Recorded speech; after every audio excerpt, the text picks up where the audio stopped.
Hinumdum ini, kita giluwas, pinaagi sa grasya. Apan kita pagahukman, pinaagi sa atong mga binuhatan, pinasubay sa kasuguan. Ngilngig na mga higala. Daghan sa mga tao, nagkinabuhi morag hari, namatay morag ilaga. Mato pa niya, live like a king and die like a rat. Nagkinabuhi sila morag hari noong panahon na, not knowing that there is a coming judgment. Nga hukman sila ang ilang binuhatan, nagkinabuhi sila, mura sila o kinsa nining kalibutan na, nga muligi sila sa katungod sa mga tao, mudaot sila sa mga tao, wa nila masayre nga adunay paghukom, luyo ni anang tanang mga butang nga ilang ipahimo. Dagan sa mga tao ron Kristohanos ngalan, nagabaton sa dagway sa tinuohan, apan nagpanghimakak sa gahom niini. Kung si Kristo gani ang imong abogado, sigurado kang mudaog sa imong kaso. Sigurado nga absuelto ang imong kaso, kay ang huwis nga maoy nagdumala sa proceedings, amahan sa atong Ginoong Hesukristo.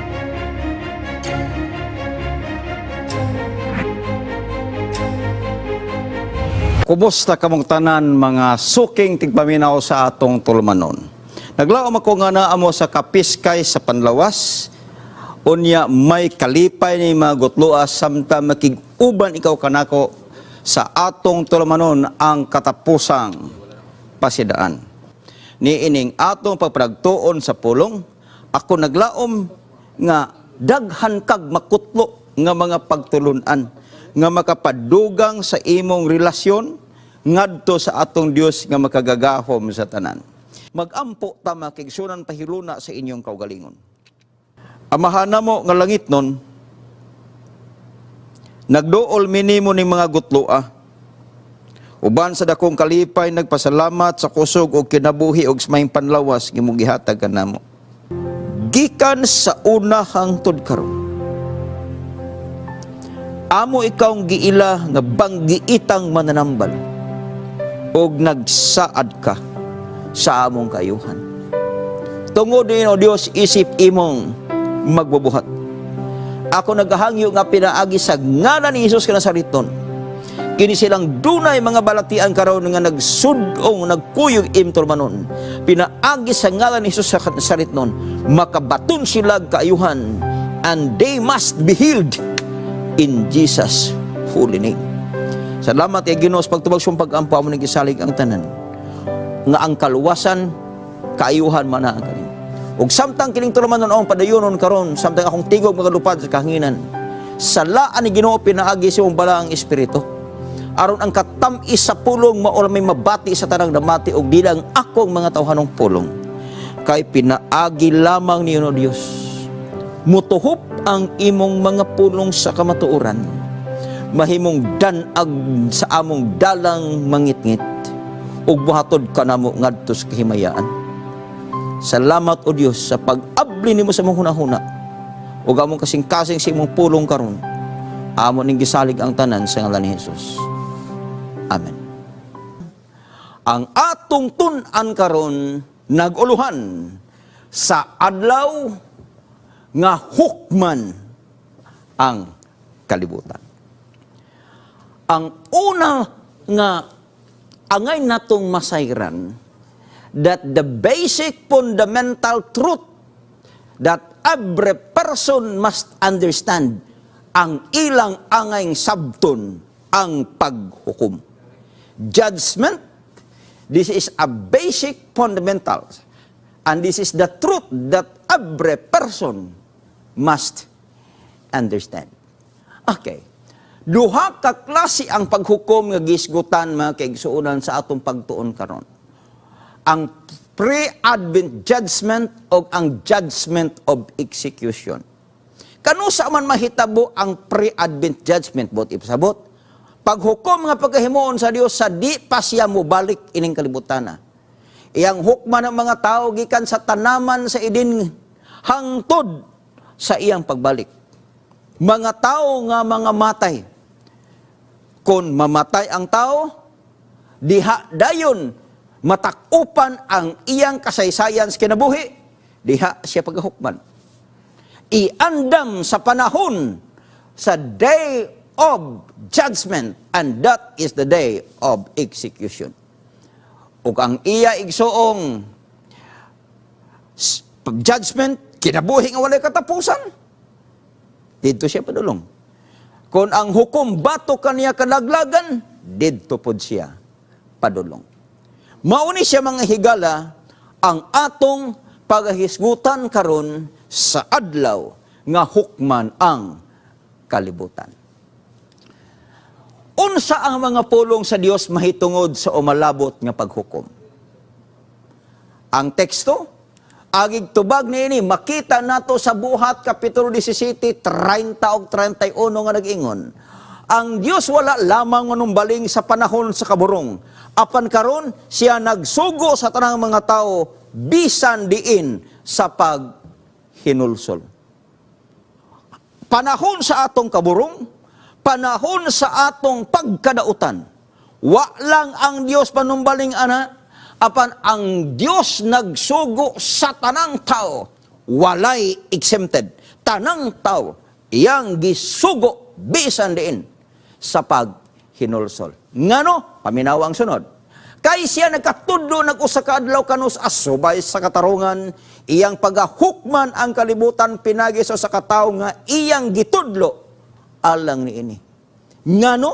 Nga mo hinulsol ang tanang tao sa entero kalibutan, kay siya nakatudlo na og usa ka adlaw kanus asubay sa katarungan, iyang hukman ang kalibutan pinaagi kang Hesukristo nga iyang gitudlo alang niini, og kini iyang gipanghimatud anang tanang mga tao pinaagis pagbanhaw kaniya gikan sa mga patay.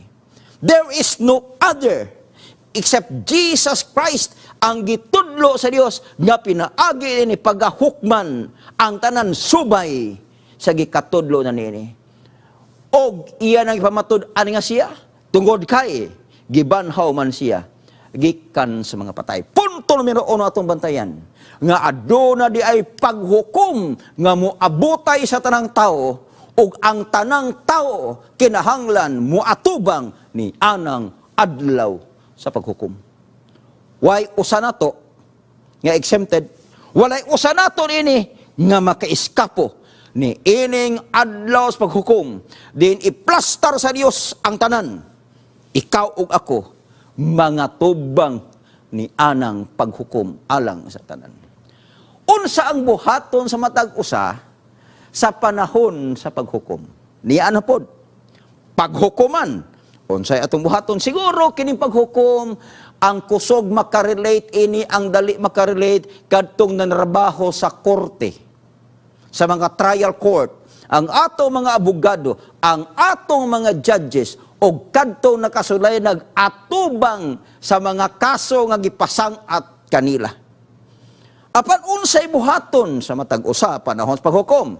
Ang 2 Corinto Kapitulo 5 versikulo 10 nag-ingon, kay kitang tanan kinahanglan mga tubang sa hukmanan ni Kristo, aron nga ang matag usa magadawat sumala sa iyang nabuhat, sa iyang lawas maayo o dautan.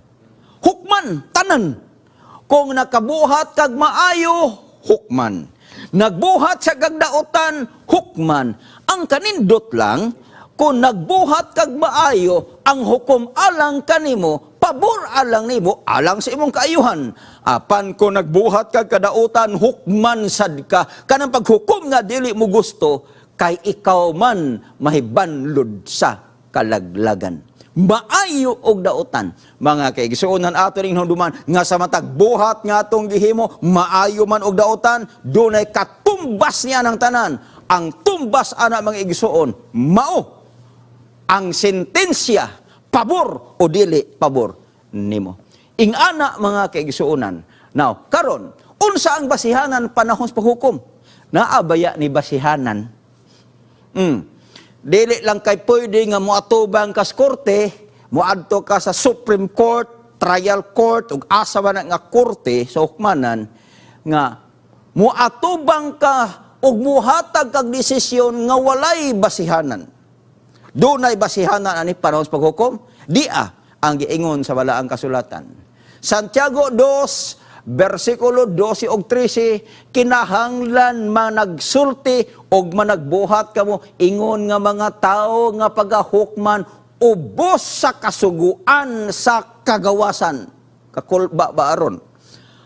Ang basihanan sa Dios sa paghukom, ang iyang sugo. Ang iyang napulo kasugo, diha ibase. Sunod, nag-ingon siya, kay ang hukom, walay ko kaluoy, alang sa tao, nga wala magpakitag kaluoy, ngani ang kaluoy nagadaog batok sa paghukom. Kanang paghukuma, dili na igsuon panahon nga kaluyan ka. Kay ang kaluoy gihatag sa wapay paghukom. Apan kun ang paghukom wala nimo batia, nga umalabot, nga ipahamtang nimo og nako. Ang resulta na, ang paghukom bato ka na to, way ko kaluoy. Ngani sa unang panahon unta ang kaluoy ning daog batok sa paghukom. Sa wapay paghukom, tuwa didto ang kaluoy, tuwa didto ang gugma, tuwa didto ang tanan. Apan panahon sa paghukom mga kaigsuonan, di na nimo makita, di na nimo masinati og unsa ang kaluoy nga mahitabo panahon sa paghukom. Hinumdumin kitag giluwas, pinaagi sa grasya. Apan kita pagahukman, pinaagi sa atong mga binuhatan, pinasubay sa kasuguan. Ngilngig na mga higala. Giluwas ta pinaagi grasya, correct. Apan hinumdumi, nga kung maghisgot tag paghukom, hukman sabta, pinasubay sa atong binuhatan. Kini mo ay angay natong hinuktukan.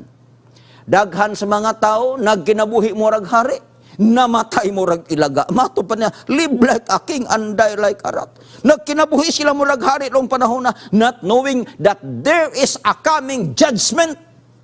Nga hukman sila ang ilang binuhatan, nagkinabuhi sila, mura sila og kinsa nining kalibutan na, nga muligi sila sa katungod sa mga tao, mudaot sila sa mga tao, wa nila masayre nga adunay paghukom, luyo ni anang tanang mga butang nga ilang ipahimo. Magbuhat sila maayog, dunay katumbas, magbuhat og daotan, dunay katumbas.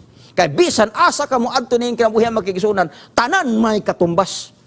Kun maghisgota, mahitungod sa paghukom. Astilan kanindot kayo. Apan kita hukman, pinaagi sa atong mga binuhatan, pinasubay sa kasuguan sa Dios. Lahira, mga kaigsunan, ang grasya nagkinahanglang tuuhan, ang kasuguan nagkinahanglang tumanon. Diha ipasubay na tutanan. It's because we are created as a pre-moral agent. We are created as a pre-moral being. Gihimo ta igsuon nga mga tao nga adunay moralidad. We are created differently from any other creatures in the world during the creation. Kita lahi. Doon na tayo konsensya. Mabuhat ka kadautan, dunay konsensya nga muhasol nimo. It's because gibuilt in a series of tuyo, kaya nasayod ang Dios nga ang matag-usan nato may moralidad og tungod ana kandidato ka sa adlaw sa paghukom. Pinaagi, pinasubay sa balaod sa Dios. Unsa ang basahon nga pag-aablihan panahon sa paghukom? Kining mga basahon. Atong tan-awon ang Biblia hinay-hinay. Tan-aw ra gud. Malakias Kapitulo 3, versikulo 16. Nakuha na nimo? Sige. Una nga nindot siguro, kung doon mo yung mga bullpen or papel diha, unsa ba, ilista ninyo ng versikulo. Parang inyo nang ma-review pagkahuman sa atong episode matagabi. Di lang siguro na ito masaligan ng atong coconut shell o kung sa magaling, pero niya naman lagi ta sa high-tech na teknolohiya karon ma-review naman ito pagbalik. Okay lang gihapon. Hinomdome, Malakias 3, versikulo 16, nag-ingon. Unya ang may kahadlo kang Hiyoba magasulti ang usa og usa, si Hiyoba mamati og magpatalinghog og ang usa ka basahon sa handumanan gisulat atubangan niya. Ang alang kanila nga may kahadlok kang Jehova og nagapamalandong sa iyang ngalan. Usa ka basaw ng katong nahadlok sa Dios, katong dunay respeto sa Dios, katong daygugma sa Dios, katong nagbuhat og matarong, ang ilang basahon alang nila mao ang basahon sa handumanan, the book of remembrance. Karon ato masulsi nga ang gisulatan di ay sa mga maayong binuhatan sa tao tua sa basahon sa handumanan. Sa ato pa di ka iskapo.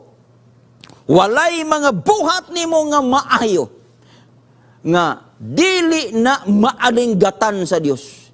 Iya nang gisulat ang tanan maayo nimong binuhatan didto sa basahon sa handumanan. Okay? Kuha na nimo na. Sunod. Asa gisulat ang pangalan sa mingbiya sa Dios. Kulba sab ni. Okay. Buti pasabot kadtong mga taong dautan og binuhatan. Asa isulat mga kaigsunan ang ilang mga daotang binuhatan. Ang Jeremias Kapitulo 17:13 nag-ingon, kadtong mingbiya kanako igasulat diha sa yuta. Tungod kay sila mingtalikod kang Hiyuba. Isulat si yuta. Ang Isaiah 65 versikulo 6 nag-ingon, ani akaron kini nahasulat sa akong atubangan, ako dili magahilom apan magabalos oo. Ako magabalos diha sa ilang sabakan. Unsay isulat? Sulat diha nga basahon mga sala mga kaigsuunan. Sala sa mga katawhan nga mga dautan, natural. Understood naman, obvious kaayo. Now, sa ato pa, makita nimo nga ang basahon sa kamatayon or basahon sa sala maunay gisulatan sa tanang mga sala, sa laod og krimen, nga supak sa moralidad, didto tanan nasulat sa basahon sa kamatayon or basahon sa sala. Okay? Pila na kabasahon ng atong naisgutan? Duha na. Basahon sa handumanan, basahon sa kamatayon o sala. Sunod. Di isulat ang mga pangalan sa mga matarong. Atong batayan ha, Pinadayag Kapitulo 20, versikulo 12 pa 14, isuwat ang teksto, kinumdumi, nag-ingon. Og nakita ko ang mga patay dagko og gagmay, nga nagatindog sa atubangan sa trono, og dihay mga basahon nga gipangbuklad. Mga basahon nga gipangbuklad. Nga mao ang basahon sa kinabuhi. Og ang mga patay gipanghukman pinasikad sa nisulat sa mga basahon. Pinasikad sa ilang mga binuhatan. Nagpadayon siya, og ang dagat mitugyan sa ilang mga patay nga diha aniini, og ang kamatayon og ang Hades mitugyan sa ilang mga patay nga diha kanila, og ang tanan gipanghukman pinasikad sa ilang mga binuhatan. Ug kun ang ngalan ni bisan kinsa dili makaplagan nga nasulat diha sa basahon sa kinabuhi, siya igabtambog ngadto sa linaw nga kalayo. Timan iha, gusto nako ning sabton natong tanan. Ang basahon sa handumanan, naa ang atong nasuwat, ilawom sa ato ngalan ang atong maayong binuhatan. Ang basahon sa kamatayon o sala, ang nasulat ang atong daotang binuhatan. Ang basahon sa kinabuhi, ang nasulat ang atong ngalan, kay ang tanan mga higala kan sa ngalan nasulat sa basahon sa kinabuhi, sigurado man ang kinabuhi nga walay katapusan, o kun ang ngalan nimo, ngalan nako, wala makaplagi nga nasulat sa basahon sa kinabuhi, ang imong baos itambog ngadto sa linaw nga kalayo, maoy giingon sa balaang kasulatan. Karon ang pangutana ani mao, nasuwat ba kahang ako nga didto sa kinabuhi, didto sa basahon sa kinabuhi, nasuwat ba ka ako ngalan? Muna dako nga pangutana, is my name written there? Mao na. Karon, sige.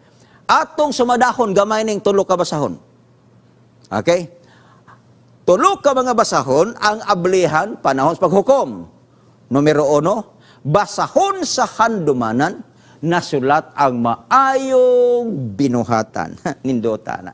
Ikaduha, basahon sa kamatayon o sa sala, nasulat ang atong daotang binuhatan.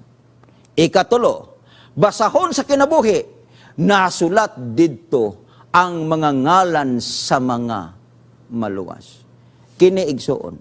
Pagkamatay nato, pagtupong sa atong ilawom sa tabla, uting kayon dayon sa Dios ang atong mga binuhatan. Tan-awon og iyang hukman. Tan-awon niya kung asa dapit ka, iplastar niya, kay ang Dios lamang may katungod sa paghukom sa matag usa. Karon, diin magsugod ang paghukom. Asa man isugod? Asa sugod, diin magsugod ang paghukom sa Dios? Ang 1 Pedro 4:17 nag-ingon, kay panahon na nga pagasugdan ang paghukom diha sa balay sa Dios. O kung kini bagasugod man kanato unsa man kay dangatan sa mga tao nga wala magtuman sa mayong balita sa Dios. Asa magsugod ang paghukom? Sa balay sa Dios. Meaning to say, nga ang paghukom magasugod diha sa panimalay sa Dios, diha sa iyang mga anak, diha sa mga nagaangkong sumusunod sa Dios direktamente sa tanang nag-angkong Kristiyano. Nag-angkon kag Kristiyano? Of course. Diha magsugod nimo. Dihirin nato ng mga Christians magsugod ang paghukom sa Dios. O kung magsugod na to, unsa may dangatan sa mga tao nga wala magtuman sa mga balita. Unsa buti pasabutan na. Naapo di ay mga Kristiyano karon nga maayo ras ngalan. Daghan tana. Tanaw na to. Daghay kawatan sa Pilipinas. Pangutaan na nag-unsa relihiyon ana, matug-ana. Kristiyano na. Kristiyano. Usa sa atong igsuon ra pod kaubang Kristiyano ming adto sa simbahan. Pag abot sa simbahan, nakita niyang ministro. Siya ministro, ibili na ko ning akong bag di simbahan. Di kaha ni mawala. Unsay tubag sa ministro niya, mato pa niya, di gyud na mawala basta kay di pagkaabot ang manimbahay. Kay bisan gani sa simbahan na ay kawat nga mahitabo. Ngano man? Nag-angko na Kristohanon. Busa kon sa ato bang mga Kristohanon magasugod ang paghukom, unsa kahay dangatan sa mga Kristohanon nga maayo lamang sa ngalan o wa magtuman sa maayong balita. Musugot kag sa dili, daghan ta na ron. Daghan sa mga tao ron Kristohanon sa ngalan. Nagabaton sa dagway sa tinuohan apan nagpanghimakak sa gahom ni ini. Nag-iwan ng Biblia, likay ng mga tawhana. O kung kining paghukom, magasugod sa balay sa Dios, unsa kay dangatan sa mga tao nga dili tinuod nga Kristohanon, kay wa nila dawata ang kaluwasan o ang grasya nga gitugyan, nga gihatag o gipiyal sa Dios ngadto kanila. Ikaw nga naminaw na koron. Magsugod man paghukom na to. Imo ba nang naaninaw? Unsay padulngan? Imo ba nang naaninaw? Unsay imong sangputan? Kini mao ang pasidaan alang sa tanan. Kung magsugod man ang paghukom din hinato, unsa kahay dangatan sa mga tao nga wala magatuman sa maayong balita. Muna'y pangutana.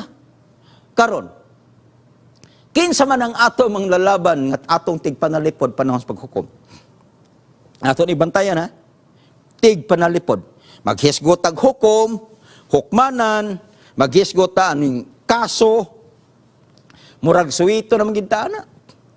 Kay kung kasuhan ka, wa kay abogado, maingong yun ng taga-gobyerno, tagain nag-abogado, kay naa sa atong balaod, nga dili pwede nga taralon sa hukmanan ng usa, nga walay iyang abogado, walay iyang tigpanalipod. Di ba? Karon, kinsa may atong kuhaon?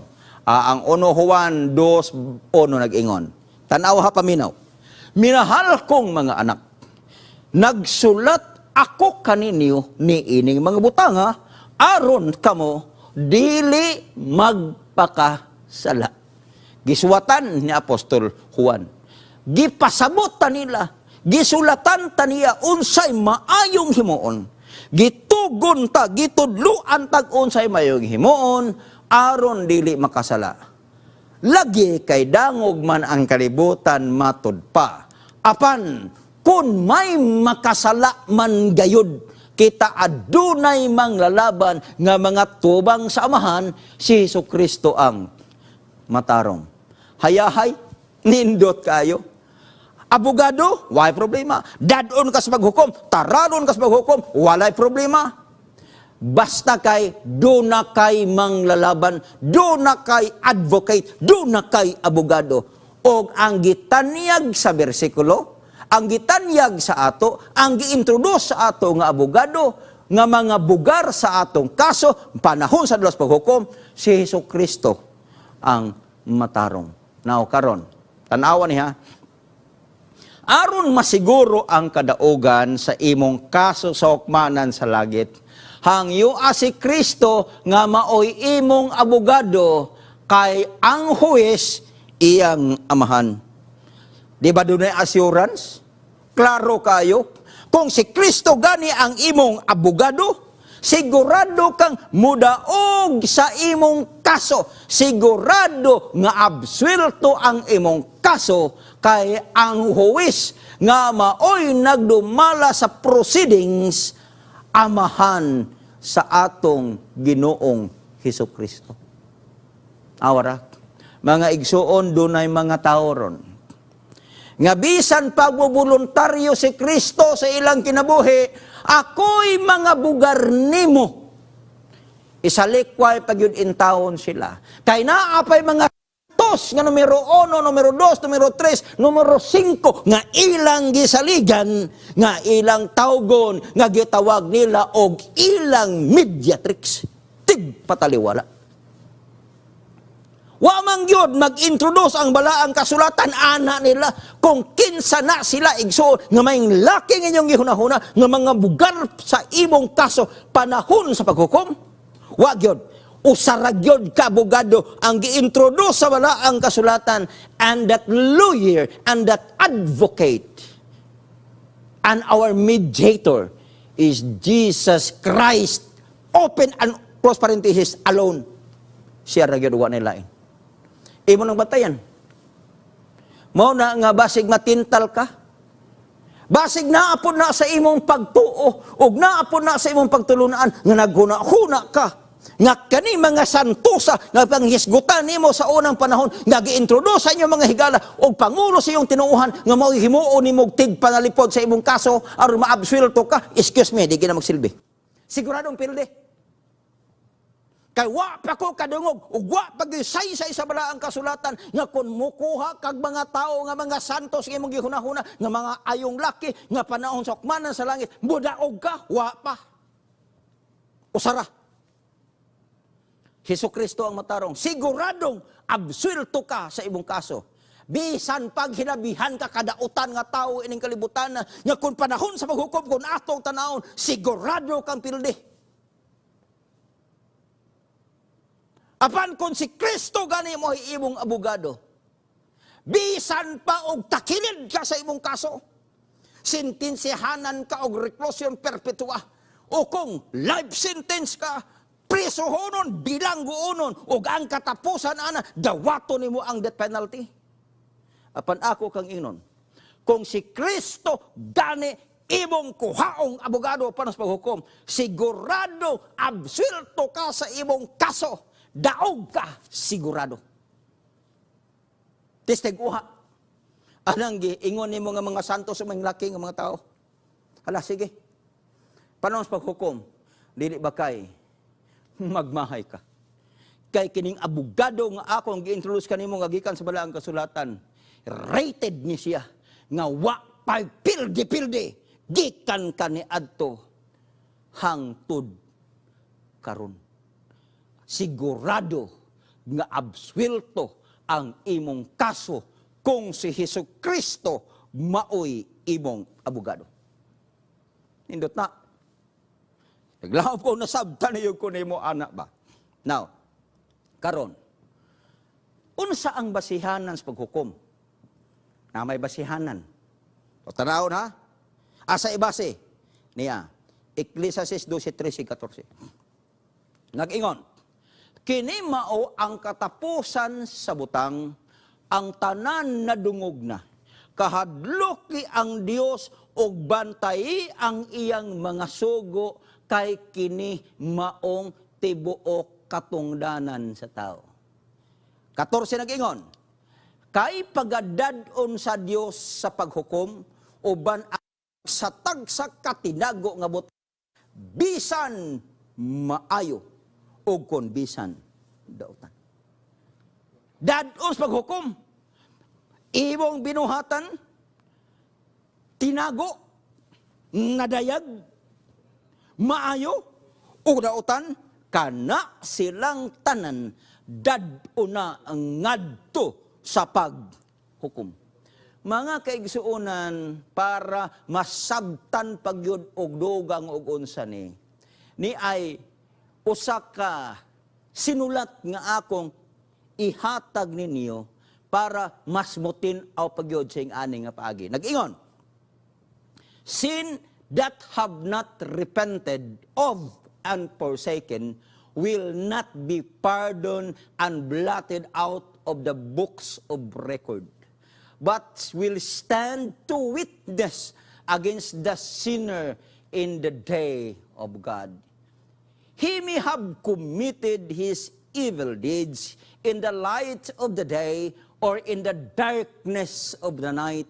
They were open and manifest before him with whom we have to do. Sin may be concealed, denied, covered up from father, mother, wife, children, and associates.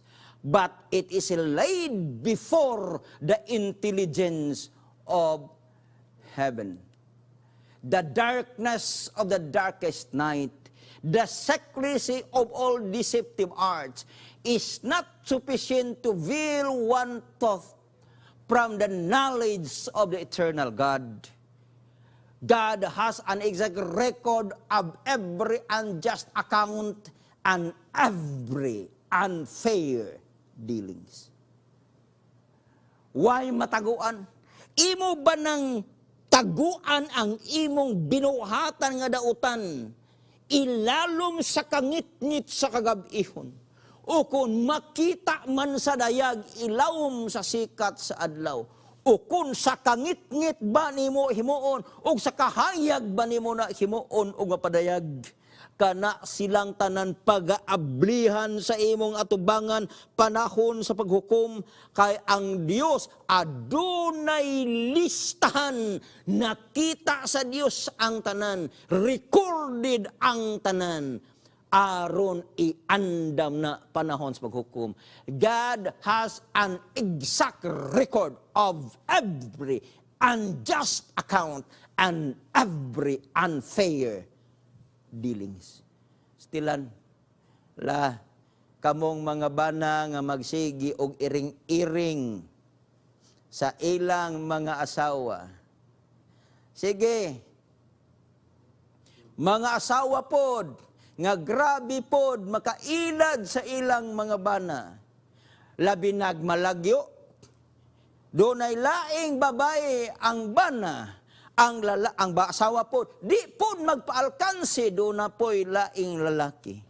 So ginlan talang ka, bisag unsaon nimo na dili man na mabalaan sa mga asawa, di man na mabalaan sa mga bana, di man na mabalaan sa imong mga tagtungod apan ako kang ingnon didto sa langit mga higala abirto na silang tanan ug makita pinaagi sa dayag. Tinaw. Okay. Now, natay corruption nga mahimo. Corruption. Naghuna-huna ka nga di masakpan sa auditor. Naghuna-huna ka nga way laing nasayod ikaw ra kay maayog yung pagkahimo. Sikrito kaayo ang pagkahimo. Ang resulta ana, asa ka padulong, dad-una siya ngadto sa paghukom. Unsa may buhato nato aron paghukman kita nga way sala panahon sa paghukom. Dia, ono Juan 1:9, kung isugid ang ato mga sala siya kasaligan og makatarunganon nga tungod ni ana, mupasaylo siya sa ato mga sala og magahinlo kanato og gikan sa tanang pagkadili makatarunganon. Para maabsuelto ka sa imong aso, kung si Kristo mo imong abogado, isugid lang ang tanan nimong mga sala niya. Ayaw tago-tago Kay once nga masugid nimo sa iya ang tanan nimo nga sala, sigurado kang absuelto ni anang imong kaso. Nganuman, gusto lang siya nga mukumpisal ka. Gusto lang siya nga musugid ka. Mga kaigsunan, kay sigurado yung absuelto ka. Isaias 1:18 nag-ingon, umari ka mo karon, usahan ta paghusay, nag-ingon si Jehova, bisan pa ang inyong mga sala mapula. Sila papution, ingon sa nibi, bisan pa sila ulubos mapula, sila mamahimong sama sa maputing balhibos karnero. Once nga mo, duol ka kang Jesucristo, maghangyo kaniya mo imong abogado, imong tigpanalipod, isugid imong sala, makighusay kaniya, ang tanan nimong mga kasalanan nga nahimo, himuon niya ng maputi, sama sa nibi, sama sa puting balhibos karnero. Buti pasabot, mo hinulsol, mo sugid, mo duol, absuelto ang imong kaso at tubangan sa Dios panahon sa paghukom. Paminaw, walay gidakon sa imong sala nga dili kayang pasayloon sa Dios. Akong usbon, walay gidakon sa imong sala nga imong nahimo nga dili kayang pasayloon sa Dios. Higala, di mo biya kaduha-duhaan Hesukristo nga imong tigpataliwala. Nining umalabot yung paghukom nga din ikaw ug ako kandidato. Ikaw ug ako intrante. Kitang tanan intrante nining paghukom. Walay usa nato makaiskapar.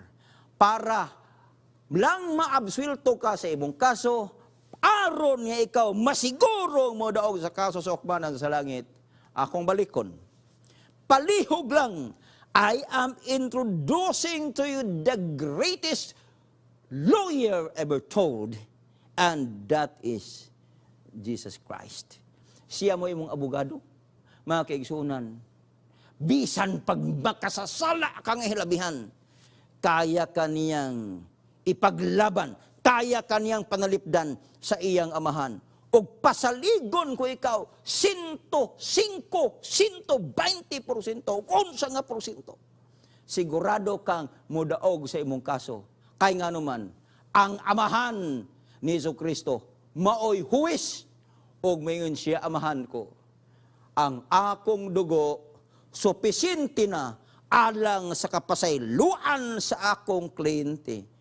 Og walay langan, mudukdok ang amahan didto sa iyang sala siyang korte maingon. Dili pa lang ikaw, di gyud nako ni absuelto ang iyang kaso. Galing kay ikaw may iyang abogado. Kang imong kliyente, gihimo na kong matarong, gihimo na kong balaan, akong tagaag kahimayaan, dinhi, giabsuelto ko ang iyang kaso. Usa ka maayong balita, usa ka katapusang pahibalo alang sa tanan, nga si Kristo maoy imong kuhaon nga pinakamaayong abogado. Mga igsoon, mga higala, naglaom ko nga imong nakuha o imong nasabtan ang kamatuoran karon. Ayaw paglangan, hinulsol. Samtang wa pata mga matay, samtang wa pa mutupog ang atong tililawom sa tabla, samtang naginhawa ka pa. Kay dito sa kamatayon, di ka mo adto, wa na ipagpangayog pasaylo, wa na ipagdayog, wa na tanan, period. Apan samtang buhi ka pa, pwede pa ka makaduol kay Jesucristo, og imo siya inong Ginoo. Palihog, i-appeal ko sa minilyon nga mga tao nga nagkuha nimo, isip, abogado sa ilang dakong kaso nga ilang pag-atumangon atubangan sa tibuok universo. Mga igsoon karong gabi una, ginlan talang ka kung si Kristo imong kang abogado, sigurado kang mudaog sa imong kaso. Duula siya, sultihi siya. Dili kani sa likway, kay wa pay iyang gisalikway nga kliyente nga makasasala sa tanang muduol og muhangyo sa iyang serbisyo. Palihog lang, iduko ang inyong mga ulo alang sa atong pag-ampo. Og sa atong pag-ampo, dungo sa imong ulo og asa ka. O kung naamang kasasakyanan, ipunting ang imong pamalandong ngadto sa Dios. Ug hangyo asya nga Lord, from now on, Lord Jesus Christ, you will be my lawyer. You will be my attorney. Ikaw akong abogado nga mo atubang mga higala ni anan akong kaso nga imong atubang sinaksihan sa universo. Mag-ampo ta mga igsoon.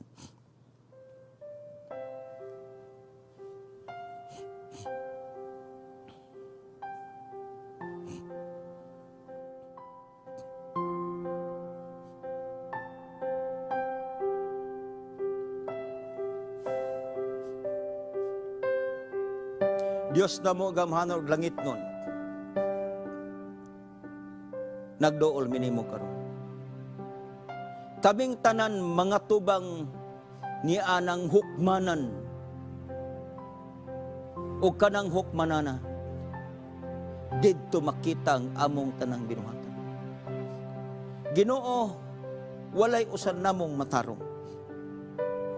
Kaming tanan nakasala og nawad-an sa himaya sa Dios. Dili bimo sangpit sa laing mga tao ngarong manalipol sa among kaso. Dili mi makatawag ni bisan kinsa aron maabsulto mi sa among kaso panahon sa paghukom.